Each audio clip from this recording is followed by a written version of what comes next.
तो आप सब सुबह के मॉर्निंग का सेशन है। सुबह जल्दी जल्दी उठकर मुझे भी बहुत सारे काम होते हैं, उसमें का एक इम्पोर्टेंट काम है जैसा कि वीडियो बनाना है। क्योंकि सुबह में अगर फ्रेश माइंड होता है तो उसी तरीके से फ्रेश दैट ब्रेन से सिग्नल्स निकलते हैं, और वही सिग्नल्स अगर that if a good signals receive by the students in early morning, then what will be good other than it.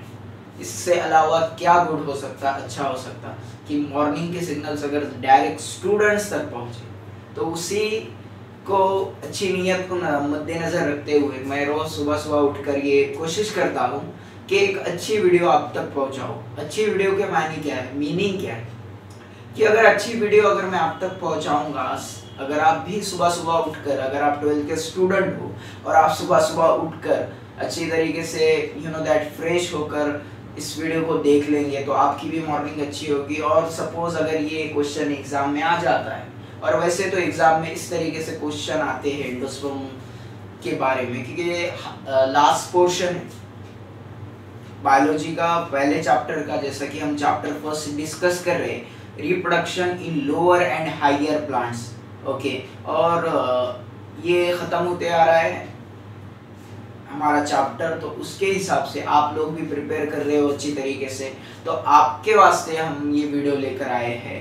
तो चलिए बगैर कुछ टाइम वेस्ट किए हम इस वीडियो की तरफ बढ़ते हैं। वीडियो में हम देखने वाले आज एक ऐसे न्यूट्रिटिव टिश्यू के बारे में जिसे एंडोस्पर्म कहा जाता है। तो एंडोस्पर्म कहा जाता है, तो ये एंडोस्पर्म एक्चुअली क्या होता है, व्हाट इज मीन बाय, पहले क्वेश्चन आना चाहिए हमें, what is mean by endosperm. Endosperm क्या है, तो मैं आपको बताता हूँ चलो कि एंडोस्पर्म एक, जैसा कि हम फ्रूट खाते हैं, चाहे वो एप्पल हो या फिर पाइनएप्पल हो, ऑरेंज हो, इस तरीके का हम फ्रूट खाते हैं और हम ऑब्जर्व करते हैं। जनरली एप्पल में हमने अगर ऑब्जर्व करे, अगर हमने उसे कट करे, तो एप्पल्स के देखते हैं हम दो अलग अलग पोर्शन होते हैं, दो अलग अलग पार्ट होते हैं, ठीक है। तो दो अलग अलग पार्ट के बाद हम देखते हैं जो सॉलिड पार्ट रहता है एप्पल के अंदर, जिसे हम ईट कर देते हैं, तो वही जो पार्ट रहता है वो जिसे हम कहते हैं बायोलॉजी में endosperm. This nutritive part is known as the endosperm. तो ये एंडोस्पर्म है न्यूट्रिटिव पार्ट। तो ये कैसे बनता है, तो याद रखिए ये एंडोस्पर्म का जो पोर्शन होता है ये बनता है न्यूक्लियस से।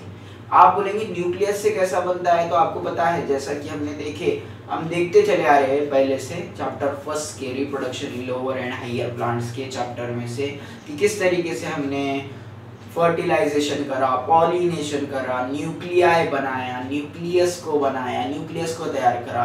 तो हमने देखे एनाट्रोपोस ओविल में पोलार न्यूक्लिया रहते हैं। पोलार न्यूक्लिया कहाँ प्रेजेंट रहते हैं, पोलार न्यूक्लिया प्रेजेंट रहते हैं एट द सेंटर।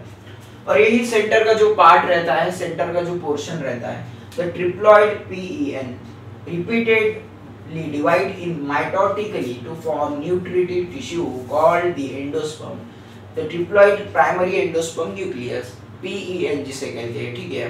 कितना रहता है, ट्रिप्लॉइड रहता है, 3 सेट रहते हैं। तो वो डिवाइड हो रहे हैं, माइटोटिकली डिवाइड हो रहे हैं। माइटोटिकली का मतलब क्या होता है, माइटोटिकल डिवीजन, मियोसिस डिवीजन, आपको पता है 2 टाइप्स के डिवीजन होते हैं। तो ये न्यूट्रिटिव टिश्यू तैयार कर रहा है जिसे एंडोस्पर्म कह रहे हैं। और इसका एग्जांपल जो यहाँ पर आपको दिए वाला है वो 3 तरीके के होते हैं। पहले मैं आपको बताता हुआ चलो कि 3 अलग अलग तरीके के क्या होते हैं, डिवीजन होते हैं। जैसा कि एक न्यूक्लियर एंडोस्पर्म डिवीजन रहता है, दूसरा रहता है सेल्यूलर एंडोस्पर्म डिवीजन, और तीसरा रहता है जो रहता है हेलोबियल एंडोस्पर्म डिवीजन। यहाँ पर हमें 2 मेन इंपॉर्टेंट जो है, तीसरे के बारे में भी डिस्कस करना है, लेकिन अभी यहाँ पर हमें 2 nuclear endosperm and the cellular endosperm, ये 2 अलग अलग एंडोस्पर्म के बारे में हमें डिस्क्राइब करना है। इससे पहले मैं बताता चलूं कि हम फ्रूट खाते हैं, हम फ्रूट ईट करते हैं, तो हम देखते हैं फ्रूट में क्या होता है। फ्रूट अलग अलग तरीके से दैट बेस्ड होते हैं, यानी कि तैयार होते हैं अलग अलग तरीके, यानी कि आपको पता है पोर्शन, आप कहेंगे कि कुछ फ्रूट ऐसे रहते हैं जो फ्रूट में हम अगर फ्रूट को ब्रेक करते हैं तो उसमें दैट सीड के वैसे फ्रूट रहते हैं। जैसे कि अगर हमने देखी दैट कस्टर्ड देखे हमने, ठीक है, अगर हम कस्टर्ड के बारे में बात करते हैं तो हम कस्टर्ड खाते हैं तो हम उसका जो सॉलिड पार्ट खाते हैं, सॉलिड पार्ट खाए बाद हमें उसमें सीड मिलती है। ओके, तो अगर हमने कस्टर्ड के बारे में देखा, या फिर एप्पल में तो हम डायरेक्ट क्या करते हैं, एप्पल को कट करते हैं, फिर सॉलिड पार्ट खाते हैं, सॉलिड पार्ट खाए बाद छोटे छोटे क्या होते हैं, अंदर सीड होते हैं। अगर हम बात करें कोकोनट की, अगर हम यहाँ पर अगर कोकोनट की बात करें तो कोकोनट को अगर हमने देखे तो कोकोनट को अगर हमने डायरेक्ट क्या करें, कोकोनट को अगर मैच्योर कोकोनट की बात मत करिए आप, अभी अभी कोकोनट जो आया है ग्रीन कलर के कोकोनट रहते हैं, अगर वो कोकोनट की बात करें हमने तो कोकोनट को अगर हमने ब्रेक करें तो अंदर से आपको देखते हो वाटर रहता है, और वाटर के बाद साइड से व्हाइट कलर का एक पोर्शन रहता है, ठीक है। हाँ, वो व्हाइट कलर का पोर्शन जिस पहले टाइप में हम डिस्कस करने वाले हैं वो न्यूक्लियर एंडोस्पर्म कहते हैं। उसे क्या कहते हैं, न्यूक्लियर एंडोस्पर्म उसे कहते हैं। तो what is mean by nuclear endosperm, पहले ये क्वेश्चन आता है कि न्यूक्लियर एंडोस्पर्म किसे कहते हैं। Definition, tell me definition about the nuclear endosperm.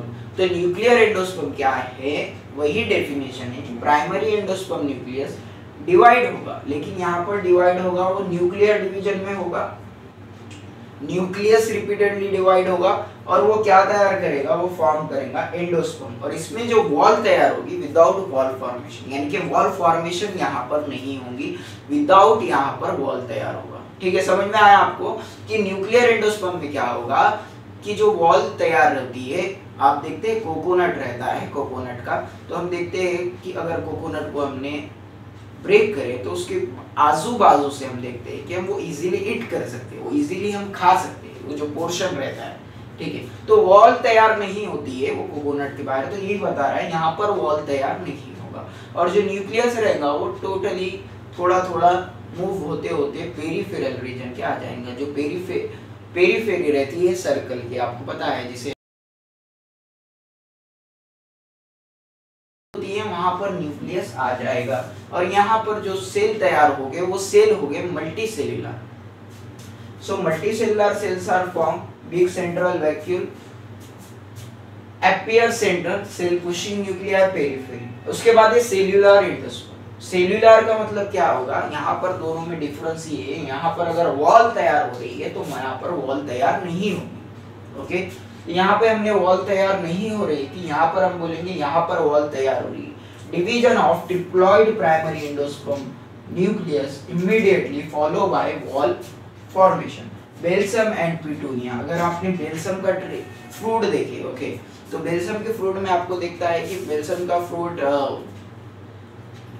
अगर आपने देखे तो वो एक ऐसा रहता है फ्रूट जो इमैच्योर रहने के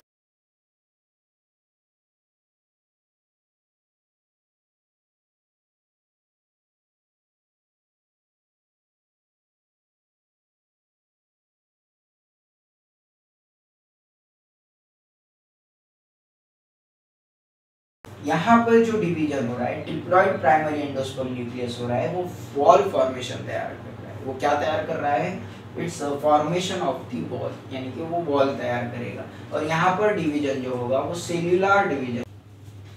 तो ठीक है, अब हमें थर्ड एंडोस्पर्म के टाइप के बारे में डिस्कस करना है। तो हमने जैसे दो पहले टाइप देख लिए हैं, न्यूक्लियर एंडोस्पर्म, उसके बाद हेलोबियल एंडोस्पर्म, सेल्यूलर एंडोस्पर्म। दो अलग अलग टाइप के एंडोस्पर्म के बारे में हमने बात कर दी है। उसके बाद हमने दोनों पोर्शन के बारे में बात कर दी है, दोनों में क्या मिलता है, ठीक है, क्या फॉर्म होता है, क्या तैयार नहीं होता है, इसके बारे में भी हमने डिस्कस कर लिए। अब जो हमें डिस्कस करना है, जो पॉइंट के बारे में एंडोस्पर्म के, वो है हेलोबियल एंडोस्पर्म।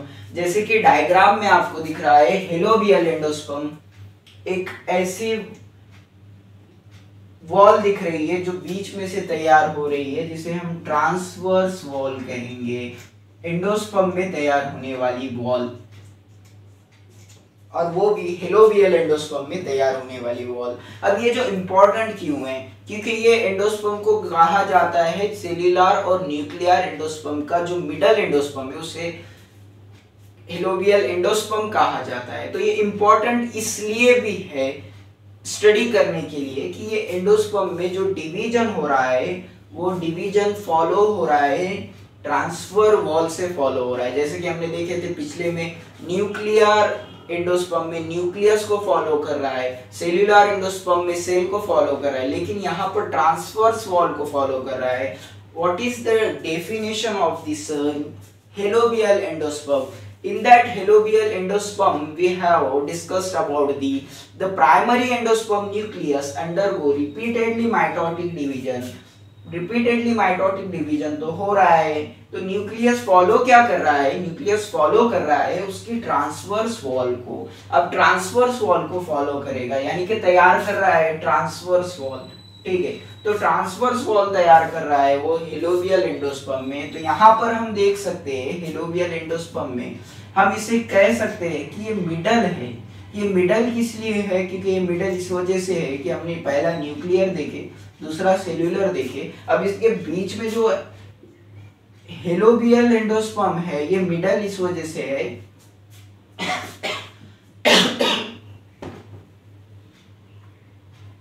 ये मिडल इस वजह से है क्योंकि ये तैयार कर रहा है वॉल जिसे हम ट्रांसवर्स वॉल कहेंगे, ठीक है। तो ये हो गया तीन अलग अलग टाइप का। The smaller cell is called chalazal cell and larger cell micropyle. जो छोटा सेल है उसे चलाजल सेल कहेंगे और जो बड़ा सेल है उसे हम कहेंगे माइक्रोपाइलर सेल।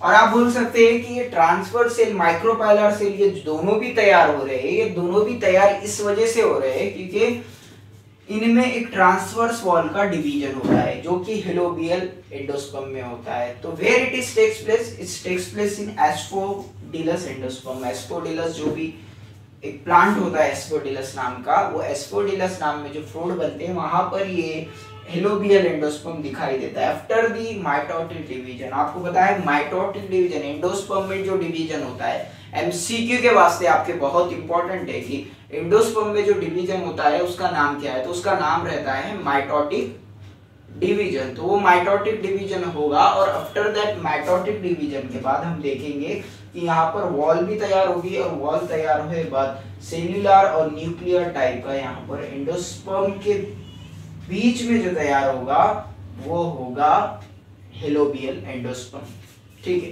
तो हमने यहाँ पर डिस्कस कर लिए एंडोस्पर्म क्या रहता है, endosperm what is mean by endosperm, ठीक है, डेफिनेशन ऑफ एंडोस्पर्म, और उसके बाद उसके टाइप्स देखे। अब हमारा जो एक ही पोर्शन रह गया वो डेवलपमेंट ऑफ एंडोस्पर्म रहा। जैसा हम डेवलपमेंट ऑफ एंडोस्पर्म देख लेंगे तो हमारा यहाँ पर ये पोर्शन जो है वो कंप्लीट होता है। तो thank you very much for you know that आपने वीडियो लास्ट तक देखा होगा, और आपने अगर वीडियो देखना हो गया तो वीडियो को लाइक और चैनल को सब्सक्राइब करना और आपके दोस्तों में शेयर करना ना भूलिएगा। Thank you very much.